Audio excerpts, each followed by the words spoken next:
person when a brand new person follows me. I'm like, what would they see if they like followed me for the first time? But I want to be able to do that to myself too. With the start of the new year and 2024 coming to a close, my feed has been a lot of 2024 recaps and 2024 photo dumps, and naturally I have also looked back at the ways in which I have grown over the course of 2024. And when I look back at old pictures of myself from, say, the beginning of the year, I can't help but like giggle a little bit and feel so much pride and tenderness for those younger versions of me, because I'm just like, oh my goodness, she didn't even know how amazing she was at that time. And it just makes me think, because in the moments when I'm living, I feel like I'm a lot harsher on myself, versus when I look back, I feel like I'm able to give myself a lot more grace than I did when I was living in that moment. And it's just hard to kind of come to terms with, because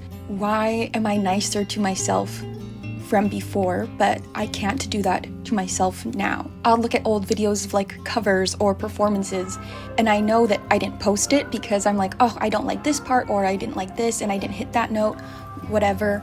But when I watch them later on, years down the road, I don't notice those little things. I look back and I'm like, oh my goodness, she was way more talented than I remember being.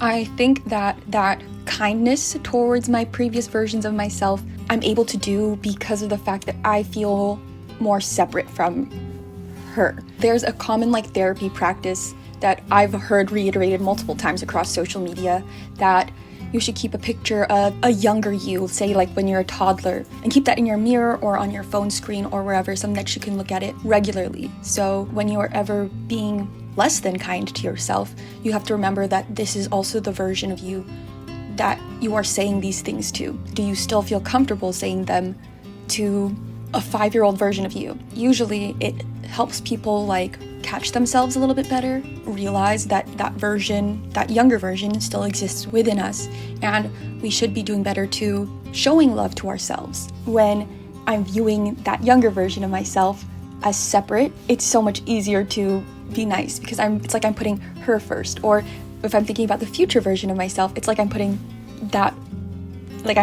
her first instead.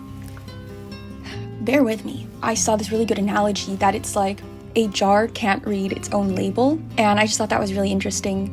That's to say that we are so close to ourselves. That's why it makes it difficult for us to witness our own greatness when others around us can kind of tell that right off the bat. I think that's a big reason of why I like to document on social media. I might not regularly look back at my photo album, but boy do I love looking back at like my feed and thinking about it from the eyes of another person. When a brand new person follows me, I'm like, what would they see if they like followed me for the first time? But I want to be able to do that to myself too, and that's why I'm going to try to be posting more regularly on here. I wanted to start the series called 25 till 25 because it's 25 weeks until my 25th birthday. I am currently 24, and I wanted to upload videos weekly on what I'm up to and share what lessons I've been learning about life before my prefrontal cortex has developed or my frontal lobe has developed, which, by the way, is pseudoscience. I believe the study that came out with that, like, there was no logical reason for 25. It was just that the study ended at the participant's age of 25. So I know that I'll continue to grow and change, but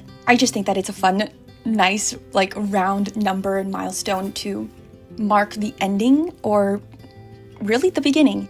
I wanted to share the lessons that I'm learning, what I'm currently going through, and just embrace myself for all that I am. And I want to do that for that future version of myself, but also to help me spend time more with my current self and what life is like right now, because I might not be where I want to be right now. I currently live at home with my parents after graduating from college 2 years ago now. Don't have a job at the moment, so I'm gonna have to be looking for jobs in this job market, navigating friendships and staying connected and making new friends, and just other miscellaneous things I've been learning and gonna do, like cleaning out my closet. I keep putting that off.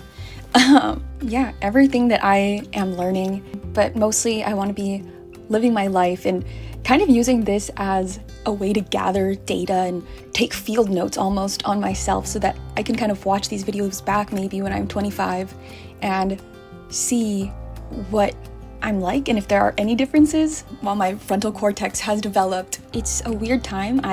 This might change and I might change too, but I want to allow myself the freedom to exist while it's messy, while I don't have to have everything figured out. One of the biggest lessons that I've been learning lately has been to just go for it. Just do the things that I want to be doing, and it's okay to be not perfect.